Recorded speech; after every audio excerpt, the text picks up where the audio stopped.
I just got done watching an Iron Balls video. Actually, I watched it for a couple hours ago, and it got me into thinking that you got to ask yourself the logical question: who really benefits of a gender war? Because I could tell you, it's definitely not guys like me. That's for damn sure. And I'll say this, man. For myself and my channel. Excuse me, I'm just clearing my throat. I mean, I'm not here to promote hatred towards white men or black women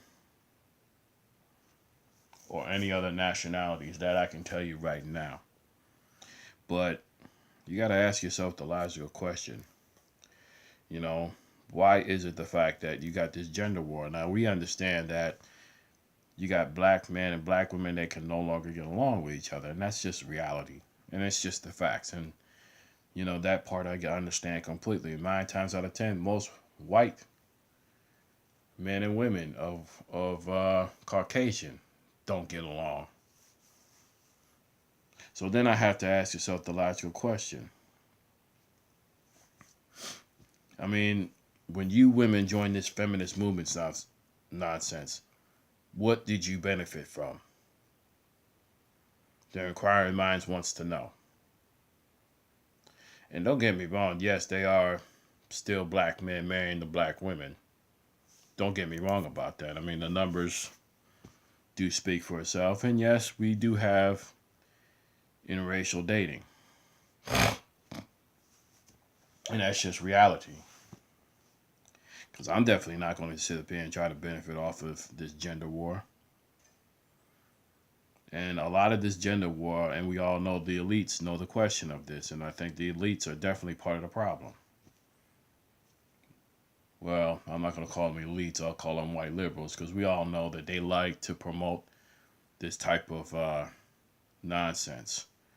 What is it? The whole lean in thing, the so-called domestic violence.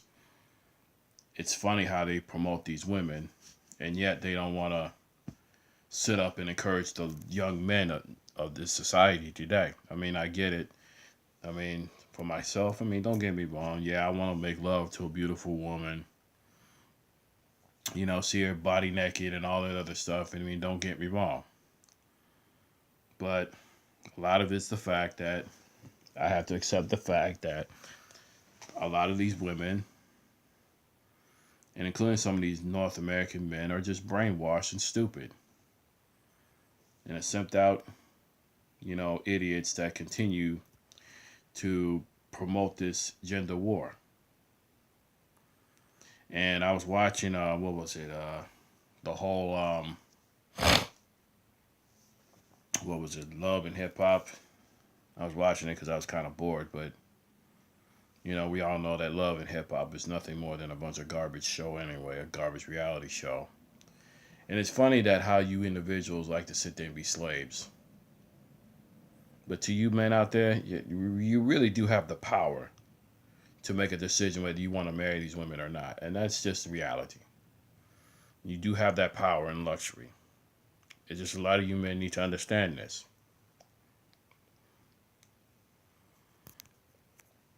And I'll say this to a lot of you women out there. If you want to continue to date these losers, go ahead, honey. Because we all know deep down inside that you really don't want a man. You really want a slave. That's just the reality of the situation. I've accepted it. I've come to the conclusion of this a long time ago.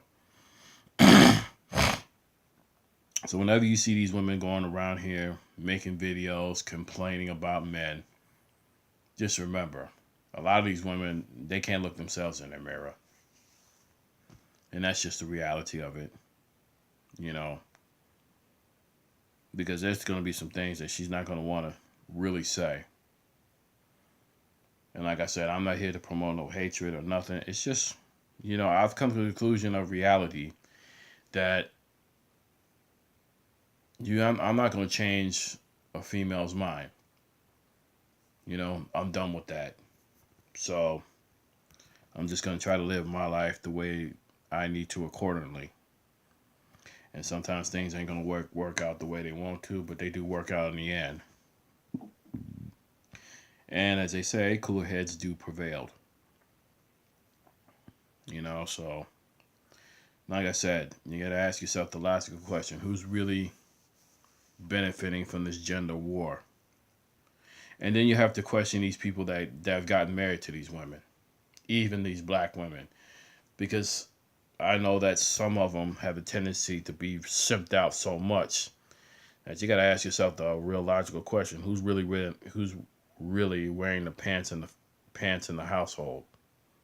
Is it that female or is it that man? Because I've seen situations, man, where there was a talk show on Dr. Phil where this girl grew up spoiled, and the father was trying to throw the daughter under the bus, which in reality it is his fault, because let's face it, and like GW said, and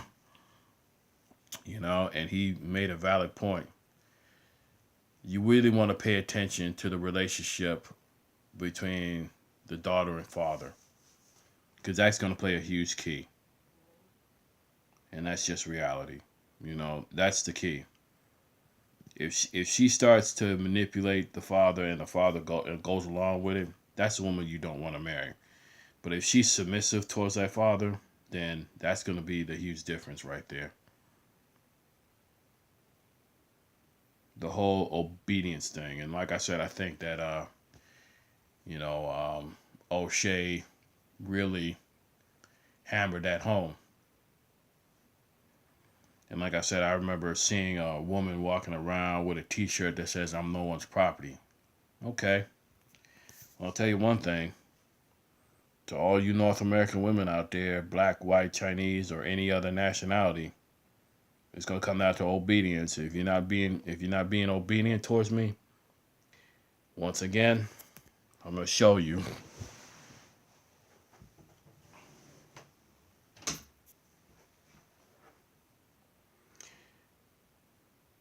There's the door. And a lot of you men, y'all really need to realize this. And with that, this is Carl Mitchell signing off.